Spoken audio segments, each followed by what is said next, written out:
تو ہم حقارت سے تمہیں آگ میں ڈال دیں گے۔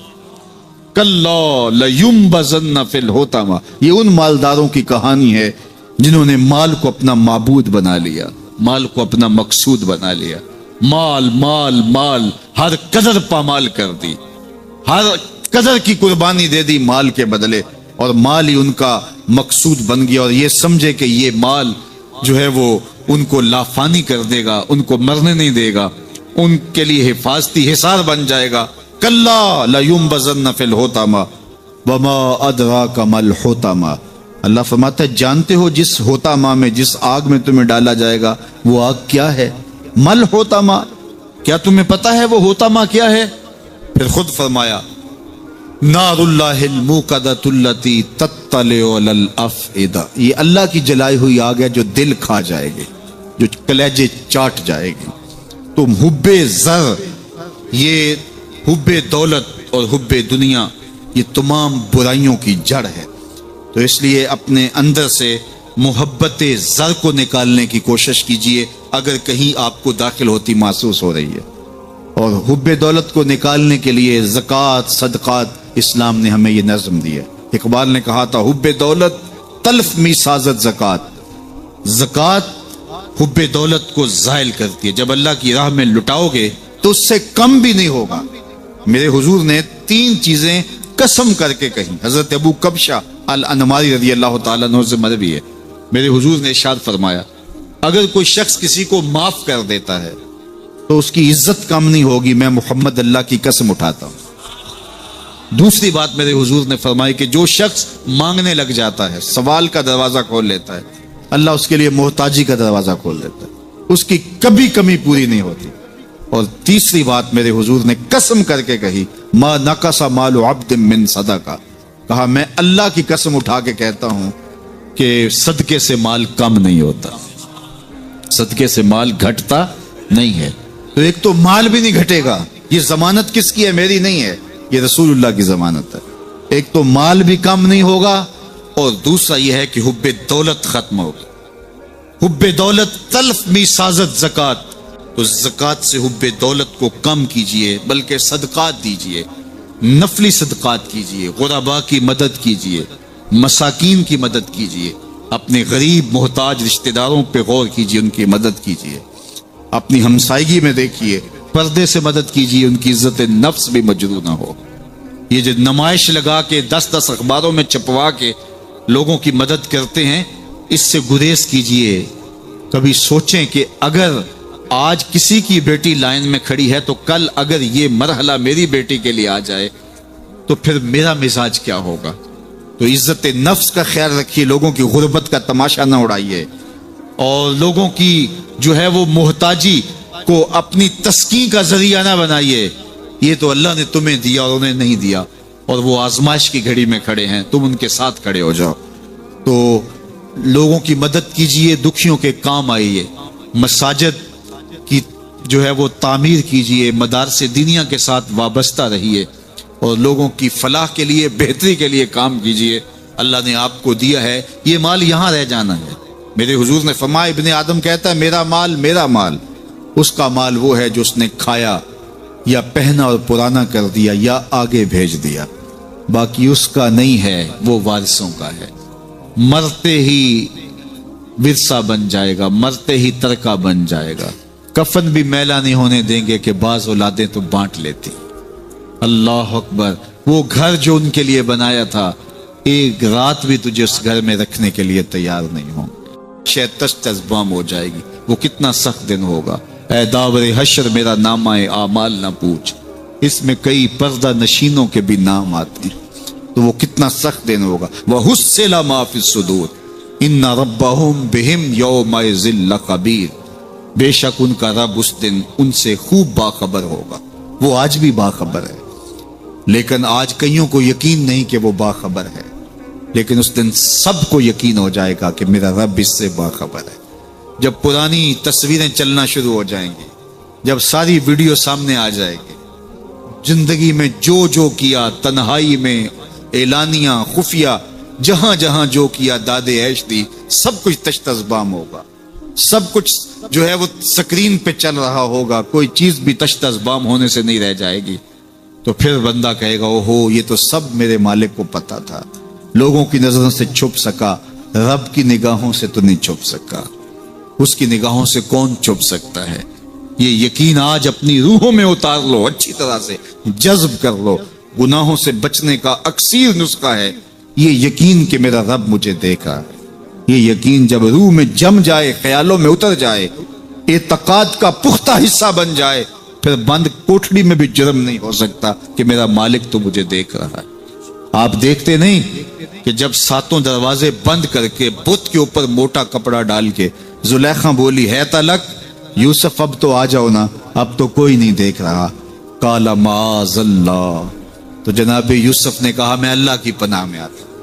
اللہ اکبر، تو دروازے بند کر کے لوگوں کی نظروں سے چھپ گئی ہے، اور بے نور آنکھیں رکھنے والے اس پتھر کے بت سے بھی حیا کرتی ہے اور اس پہ بھی پردہ ڈال لیا ہے۔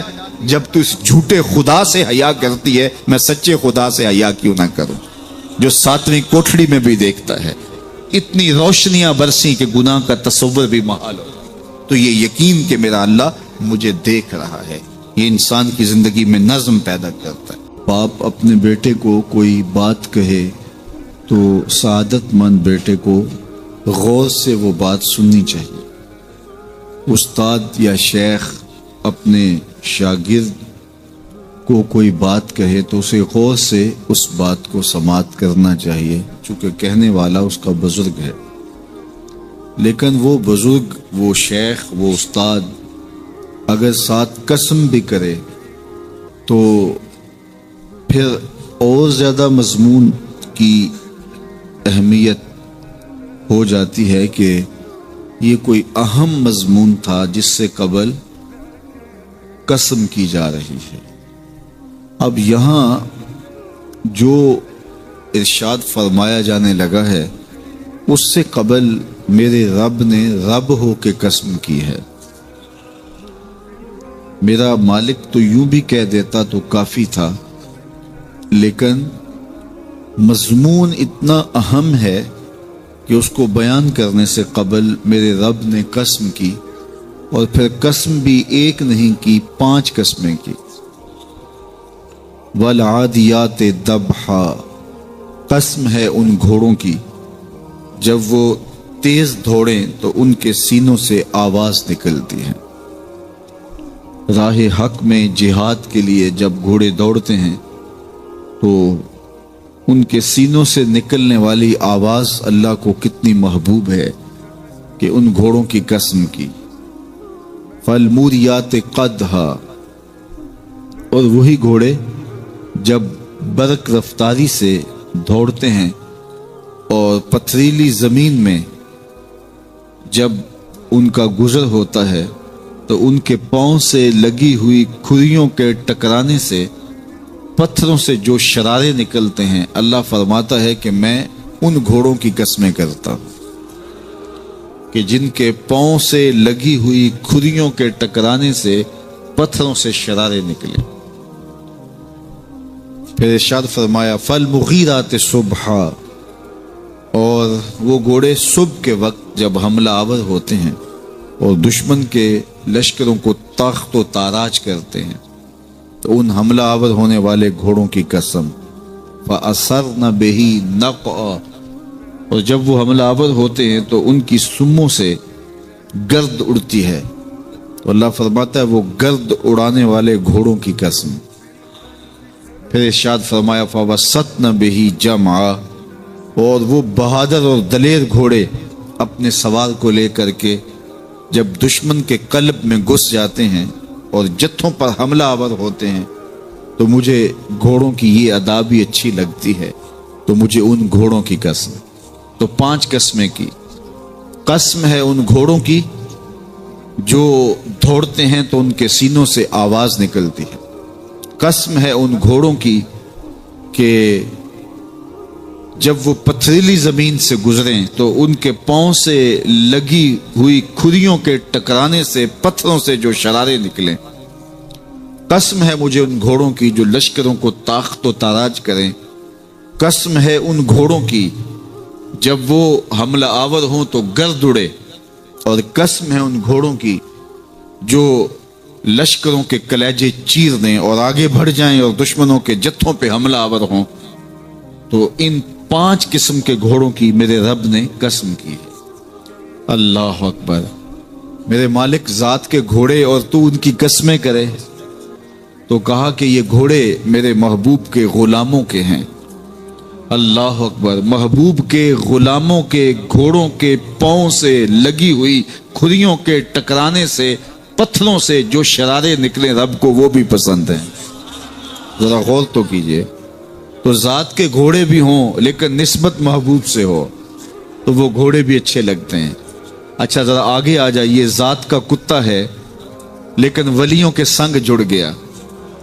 اللہ نے اس کتے کا ذکر قرآن میں کیا، بلکہ اس کے بیٹھنے کے سٹائل کو بیان کیا۔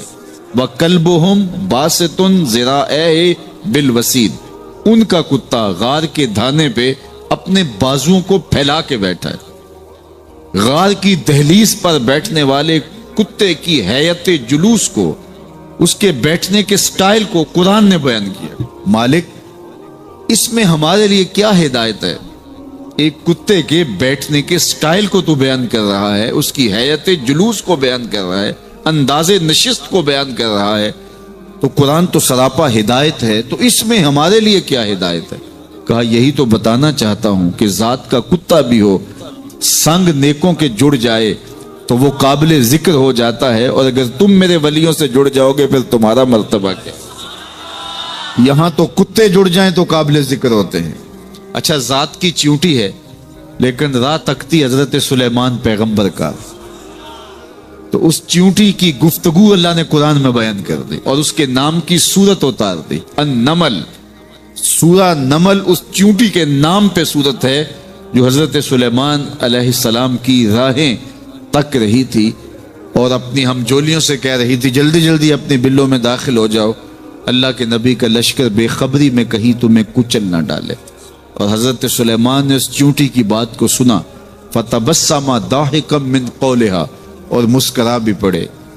تو چیونٹی بھی ہو، گھوڑے بھی ہوں، کتے بھی ہوں، لیکن جب اچھے لوگوں کے سنگ جڑ جائیں، نسبت بلند ہو جائے تو وہ قابل ذکر ہو جاتے ہیں۔ تو ہیں گھوڑے لیکن میرا رب رب ہو کے قرآن میں ان گھوڑوں کی اداؤں کی قسمیں کر رہا ہے۔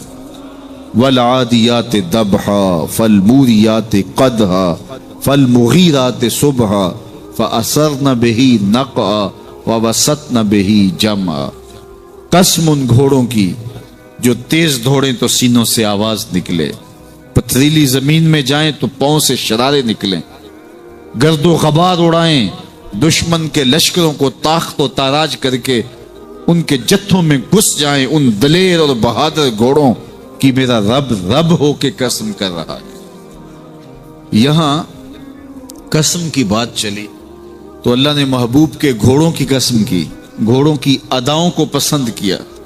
محبوب کے غلاموں کے گھوڑے، ان کے پاؤں سے لگی ہوئی کھریوں سے ٹکرانے والے پتھروں سے نکلنے والے شرارے، رب کے وہ بھی محبوب۔ اللہ اکبر۔ تو پھر قسم کی بات چلی تو کبھی گھوڑوں کی قسمیں کی، کبھی محبوب کی راہ گزر کی قسم کی۔ لا اقسم بہذا البلد، مجھے قسم ہے اس شہر کی۔ تو شہر مکہ کی قسم کیوں کی؟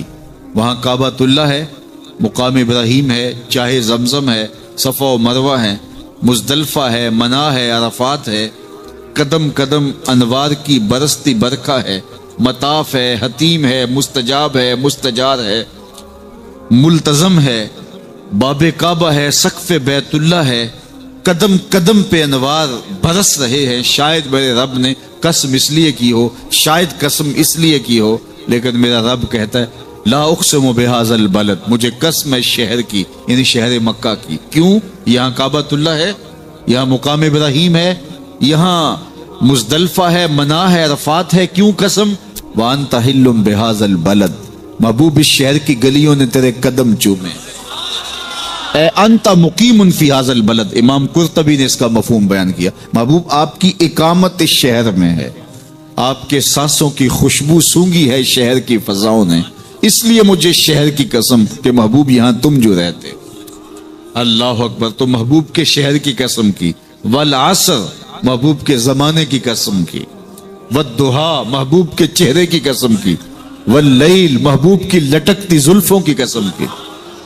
کبھی کہا محبوب تیرے چہرہ زیبا کی قسم, کبھی کہا تیری زلف عنبری کی قسم, کبھی کہا تیرے شہر نور کی قسم, کبھی کہا تیرے زمانہ حسین کی قسم. اور پھر قسم کا باب چلا تو بات کہاں تک پہنچی. محبوب نہ صرف تیرے شہر کی قسم, نہ صرف تیری گلیوں کی قسم, نہ صرف تیرے چہرہ زیبا کی قسم, نہ تیری زلف نور کی قسم, نہ تیرے عہد زرعی کی قسم. محبوب تیری قسم تو ہے ہی تیرے غلاموں کے گھوڑوں کے پاؤں سے لگی ہوئی کھریوں کے ٹکرانے سے جو شرارے اڑتے ہیں. میں خدا ہو کے ان شراروں کو بھی پسند کرتا ہوں اور ان گھوڑوں کی بھی قسمیں کرتا ہوں. یہ قرآن ہے نا. والعادیات ضبحا, قسم ہے محبوب تیرے غلاموں کے گھوڑوں. اللہ اکبر. قسم ہے ان کے سینوں سے نکلتی آواز کی, قسم ہے ان کے پاؤں سے نکلتے ہوئے شراروں کی, قسم ہے ان کی خوبصورت اداؤں کی, ان اداؤں والوں گھوڑوں کی قسم. اللہ اکبر. یہ قسمیں کرنے کے بعد جواب قسم کیا ہے؟ دیکھیے میں یہاں بیٹھا ہوں اور میں گفتگو کے آغاز پہ ہی قسمیں اٹھانا شروع کر دوں.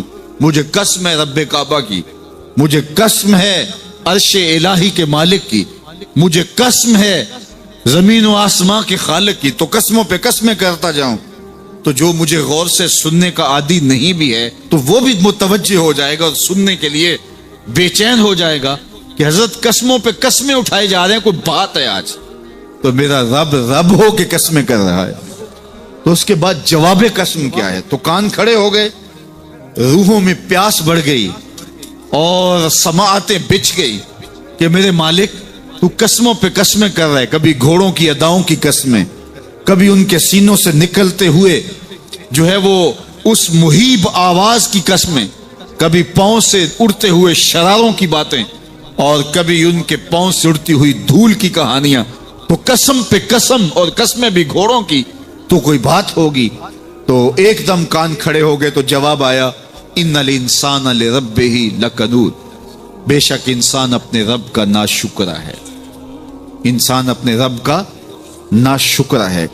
قسمیں گھوڑوں کی, ان کی اداؤں کی اور ناشکرا حضرت انسان کو کہا.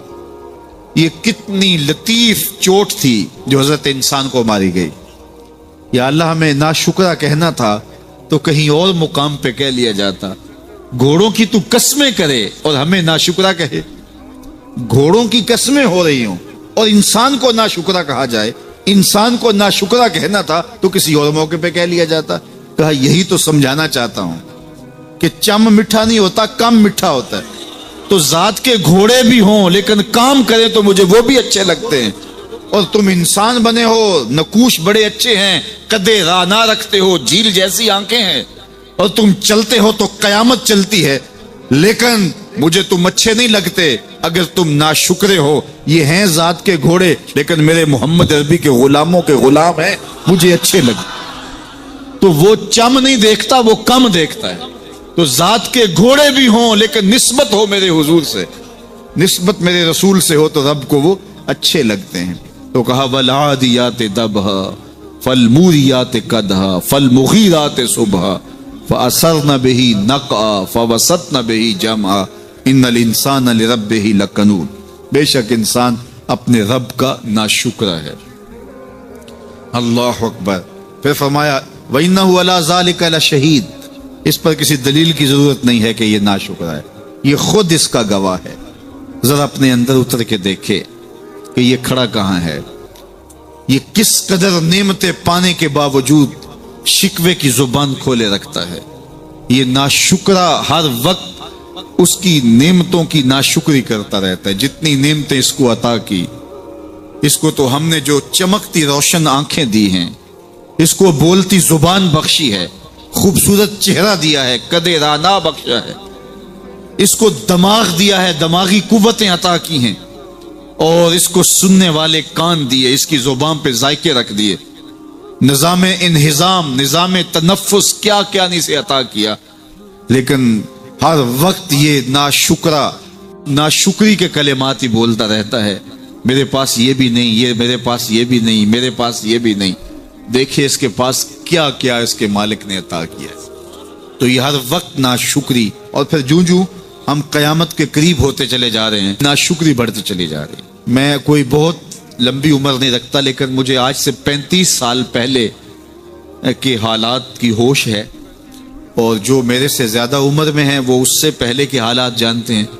تو میرا بنیادی طور پہ ایک دیہات سے تعلق ہے، تو میں اچھی طرح جانتا ہوں کہ لوگوں کے پاس جو آج کچھ ہے وہ آج سے 35-40 سال پیچھے نہیں تھا. بالخصوص دیہاتوں کے اندر لوگوں کے پاس 1 یا 2 جوڑے ہوتے تھے اور انہیں بار بار پہنتے تھے. کسی شادی یا بیاہ کے موقع پہ جانا ہوتا تو بعض اوقات کسی سے وہ لباس یا جوتے مانگ کے لے کے جاتے. مجھے اچھی طرح یاد ہے کہ اس زمانے میں لوگ اپنے کندھے پر ایک کپڑا رکھا کرتے تھے، اور شادی پر اگر کسی نے جانا ہوتا تو جس کا کپڑا بہت اچھا ہوتا تو اس سے وہ مانگ لیا کرتے تھے کہ میں نے ذرا شادی پہ جانا ہے.